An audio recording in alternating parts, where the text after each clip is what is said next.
Bismillahirrahmanirrahim. Bismillahirrahmanirrahim. Alhamdulillah, salatu wassalamu ala Rasulillah wa ala alihi wa sahabatihi wa wala ma ba'du. Di sini ada pertanyaan dari saudara Asrif Abu Abdul Aziz yang bermukim di Buah.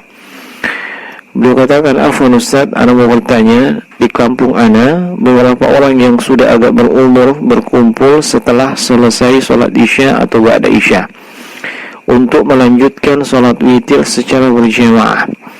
Alasannya mereka sudah tidak lagi mampu melaksanakan sholat malam di sepertiga malam.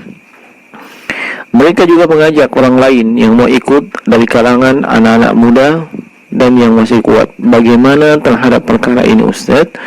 Ya, jazakumullahu khairan wa barakallahu fikum." Baik, wa antum fa jazakumullahu khairan wa fikum barakallah.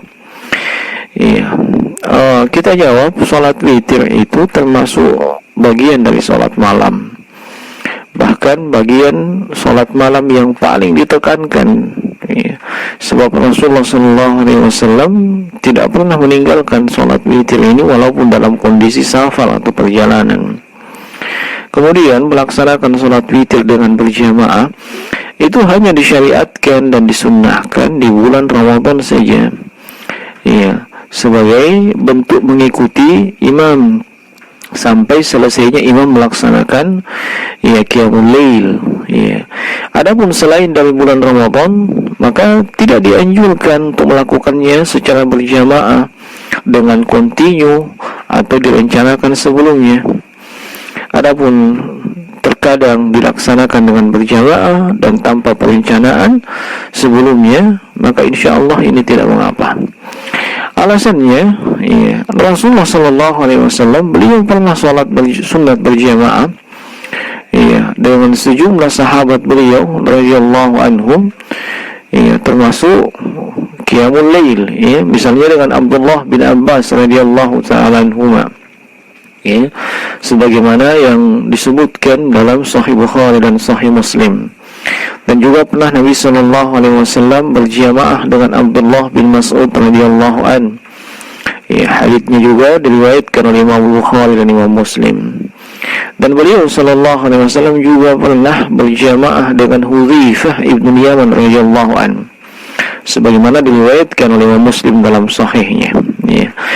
Tetapi ini beliau lakukan dengan sejumlah sahabat tersebut tidak setiap malam, tidak kontinu, dan tanpa ada perencanaan sebelumnya. Sehingga kesimpulannya, jika sholat malam tersebut terkadang dilakukan dengan berjamaah, termasuk witir, dan tanpa ada perencanaan sebelumnya, maka insya Allah tidak mengapa.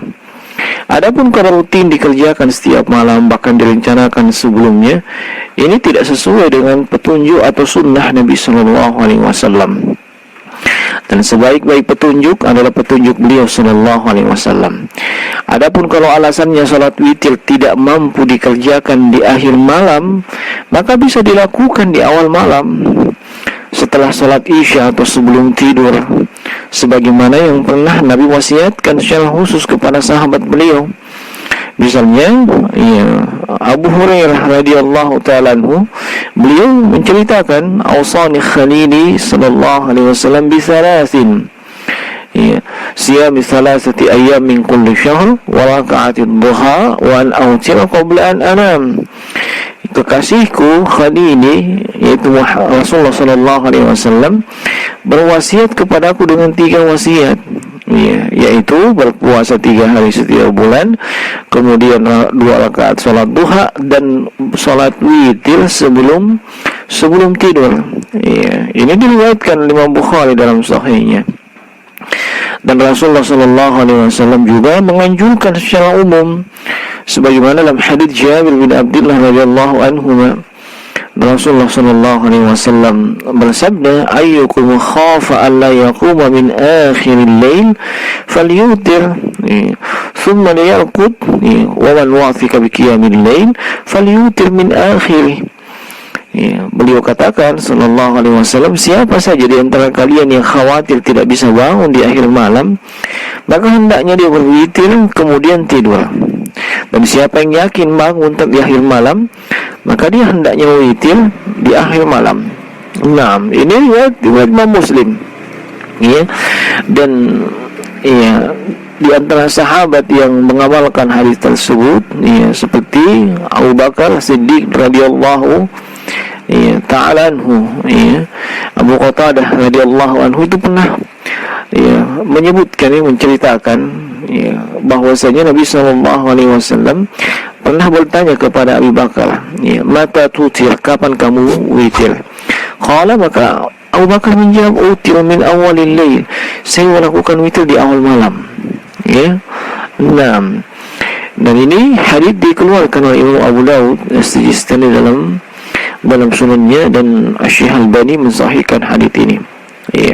Kemudian yang terakhir, orang yang sudah mengetahui atau mengilmui perkara ini, termasuk Anda yang bertanya, hendaknya mengingatkan orang lain yang belum mengetahuinya, tentunya dengan hikmah, terlebih kepada orang yang usianya lebih tua. Demikian secara ringkas, wallahu ta'ala a'lam.